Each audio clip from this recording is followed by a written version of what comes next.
결혼 4년 차, 저는 제 인생이 이토록 처참하게 무너질 줄은 꿈에도 몰랐습니다. 아니, 불행이라는 단어는 너무나 우아한 표현일지도 모르겠네요. 저는 제가 세상에서 가장 사랑했던 사람으로부터 오물 취급을 받으며 2년 가까운 시간을 버텼거든요.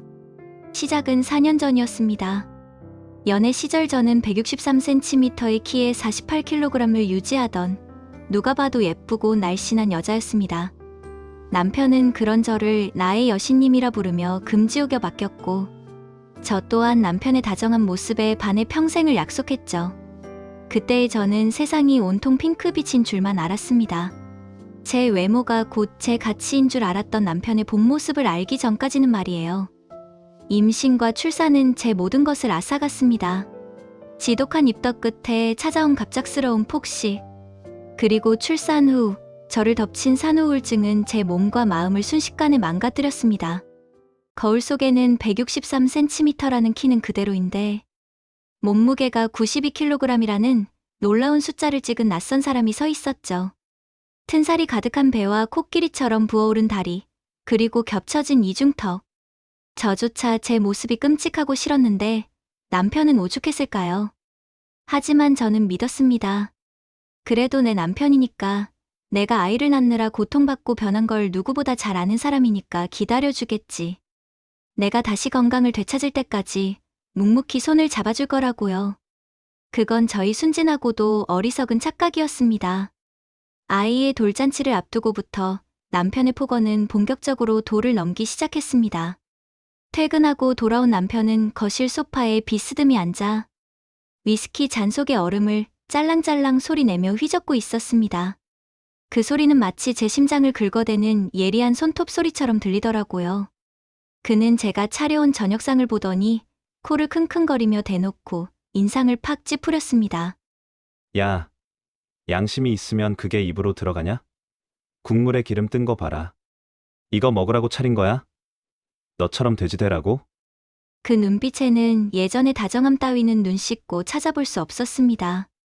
163cm면 딱 50kg는 돼야 사람이지. 92kg이면 그건 짐승이야, 짐승.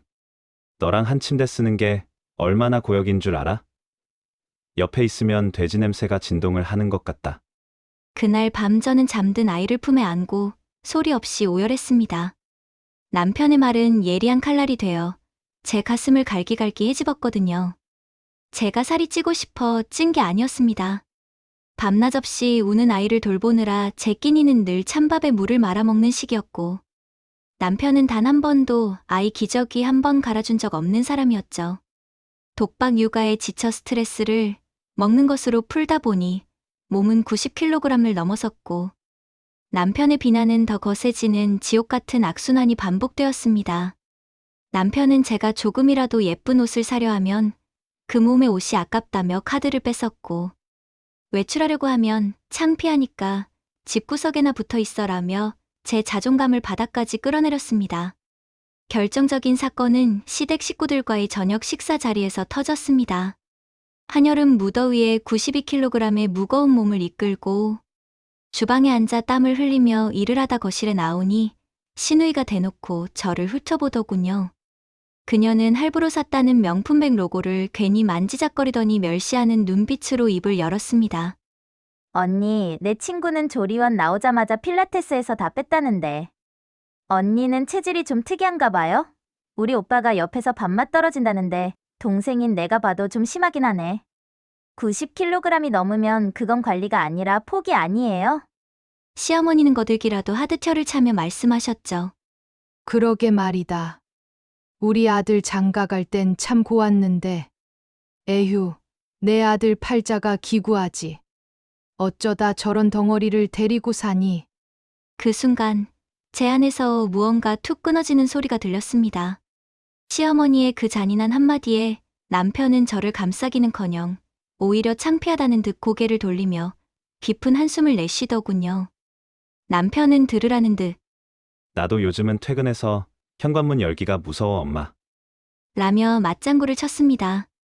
나를 지켜줘야 할 남편이, 내 고생을 가장 잘 알아야 할 사람이 나를 벌레보다 못하게 여기고 있었습니다.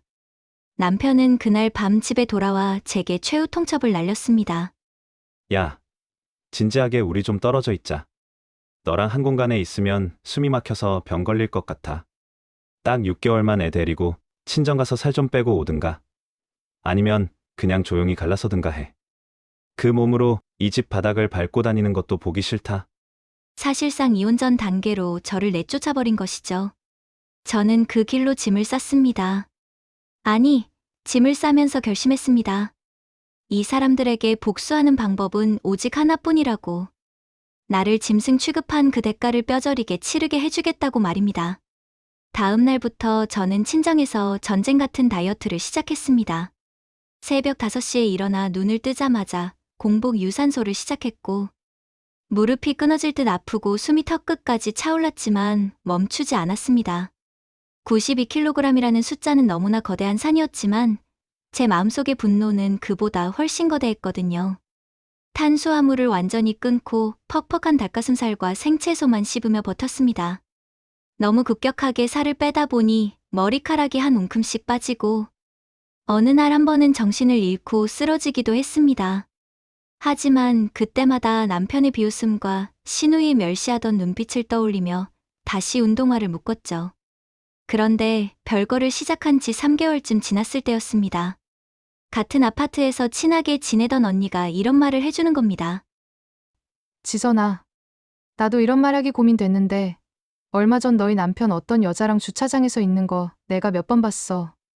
한 번은 주차장에서 팔짱 끼고 엘리베이터 타는 쪽으로 가더라고. 그 언니는 제 남편이 다른 여자와 팔짱을 끼는 게 이상해서 혹시 몰라서 사진을 찍어놨다며 저에게 보내줬고, 저는 그 사진을 본 후 그 여자가 남편 회사 직장 동료라는 것을 알게 되었죠. 가슴이 덜컥 내려앉았지만 저는 침착하게 대응했습니다. 남편과 제가 함께 알던 회사 지인을 통해 남편과 그 여직원이 퇴근 후 어딜 가는지 정보를 모으기 시작했죠. 남편은 제가 친정에서 위액을 토하며 운동하고 있을 때 그 여직원과 맛집을 찾아다니며 저를 집에 있는 뚱뚱한 짐이라고 비하하고 있었습니다. 그러던 어느 날 저를 도와주던 지인이 사진 한 장을 보내오더군요. 남편이 사무실에서 자리를 비운 사이 그의 컴퓨터 모니터에 켜져 있던 메신저 대화창을 지인이 발견하고 곧바로 찍어 제게 보내준 것이었습니다. 걔 6개월 뒤에 이혼 서류 도장 찍으러 올 거야. 92kg인데 그게 6개월 만에 빠지겠냐? 그냥 합법적으로 버릴 명분 만드는 중이지. 라는 남편의 메시지를 확인한 순간 저는 눈물을 닦고 공원을 뛰었습니다. 드디어 약속했던 6개월이 되는 날이었습니다. 저는 163cm에 52kg이라는 기적 같은 숫자를 마주했습니다. 40kg을 깎아낸 몸은 연애 시절보다 더 탄탄했고 눈빛은 그 어느 때보다 서늘했죠. 저는 남편에게 예고 없이 원래 살던 집에 도어락을 열고 들어갔습니다. 거실에는 남편이 그 여직원과 함께 와인을 마시며 히히덕거리며 TV를 보고 있더라고요. 제가 들어오는 소리에 남편은 평소처럼 90kg대의 둔한 몸을 상상하며 귀찮다는 듯 고개를 돌렸습니다. 뭐야, 너 누구야? 저는 그가 6개월 동안 보지 못했던, 아니 상상조차 못했던 모습으로 나타났습니다. 펑퍼짐한 박스티가 아니라 몸선이 우아하게 드러나는 슬림핏 정장을 입고 붓기가 싹 빠진 날카로운 턱선과 깊어진 눈매로 그를 내려다봤습니다. 남편은 멍청하게 입을 벌린 채 저를 위아래로 훑더라고요. 그의 눈에는 경이로움과 탐욕이 동시에 서려 있었습니다. 여보, 당신이야? 세상에, 어떻게 이렇게? 역시 당신은 살 빼면 예쁠 줄 알았어. 6개월 만에 사람이 이렇게 변할 수 있나? 야, 진짜 대단하다. 역시 내 마누라네.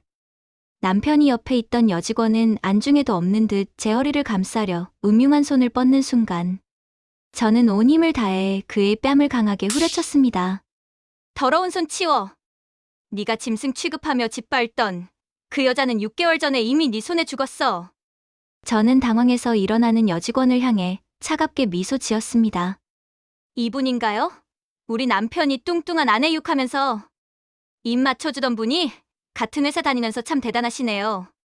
저는 미리 준비한 두꺼운 이혼 소장과 지인들을 통해 수집한 남편의 불륜 증거물들을 테이블 위에 던져버렸습니다.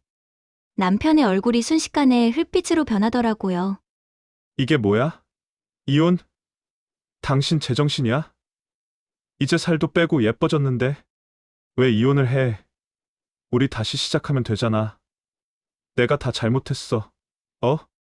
내가 당신 예뻐지라고 일부러 자극하려고 별거 하자고 했던 거 알잖아. 저는 그의 비겁한 변명에 실소를 금치 못했습니다. 사랑해서 한 소리, 돼지 냄새 나니까 옆에 오지 말라고 했던 게 사랑이야? 그 지옥 같은 말들 덕분에 내가 깨달은 게 하나 있어. 너 같은 쓰레기랑 사는 게 내 인생의 가장 큰 죄악이었다는 거. 이 집 전세금 우리 친정에서 해준 거 알지? 당장 그 여자랑 몸만 나가. 남편은 무릎을 꿇고 제 다리를 붙잡으며 울며 불며 빌기 시작했습니다. 하지만 저는 이미 마음을 굳힌 상태였습니다. 아니, 마음이 차갑게 식어버린 지 오래였으니까요. 저는 다음날 바로 남편의 회사 사내 게시판에 익명으로 그들의 불륜 사실과 제가 당했던 폭언의 녹취록을 올렸습니다. 92kg의 아내를 짐승 취급하며 내쫓고 그 사이에 여직원과 불륜을 저지른 사실이 퍼지자 회사는 발칵 뒤집혔습니다. 결국 남편과 그 여직원은 권고사직을 당했다는 소식을 들었죠. 시어머니가 전화를 걸어 내가 잘못했다. 내 아들 앞길 망치면 어떡하냐며 울부짖었지만 저는 가볍게 수신 차단을 눌렀습니다. 현재 저는 이혼 소송에서 완벽하게 승소했습니다. 남편은 유책 배우자로 인정되어 위자료를 뱉어내야 했고 재산 분할에서도 제가 훨씬 유리한 고지를 점했죠. 저는 그 돈으로 아이와 함께 살 아늑한 보금자리를 마련했습니다. 크고 화려하진 않지만 햇살이 잘 들고 따뜻한 기운이 감도는 그 집에서 저는 처음으로 깊은 잠을 잘 수 있었습니다. 저는 다시 유능한 디자이너로 복직해 강남의 유명 디자인 스튜디오에서 팀장으로 일하고 있습니다. 제 실력을 인정받아 제 이름을 건 프로젝트를 성공시킬 때마다 제가 잃어버렸던 건 단순히 몸무게가 아니라 나 자신이었다는 걸 깨닫습니다. 아이는 저를 보며 매일 환하게 웃어주고 저는 더 이상 남의 눈치를 보며 밥 한 숟가락에 죄책감을 느끼지 않습니다. 제 몸무게는 이제 숫자에 불과합니다. 제가 92kg이든 52kg이든 저는 저 자체로 존중받아야 할 귀한 존재라는 걸 이제는 너무나 잘 알고 있으니까요. 누군가 여러분의 외모를 빌미로 자존감을 짓밟고 당신의 가치를 폄하한다면 절대로 참지 마세요. 그 사람은 당신을 사랑하는 게 아니라 자신의 권력을 확인하기 위해 당신을 도구로 쓰는 것뿐입니다. 그 지옥 같은 관계를 끊어내고 나를 찾는 것이 진정한 복수이자 시작입니다. 여러분은 어떤 모습이든 충분히 사랑받을 자격이 있습니다. 오늘 준비한 이야기는 여기까지입니다. 여러분의 생각은 어떤지 댓글로 들려주세요. 여러분만의 따뜻한 조언이나 다른 생각들도 자유롭게 나눠주시면 좋겠습니다. 지금까지 이야기로그였습니다. 끝까지 시청해주셔서 감사합니다.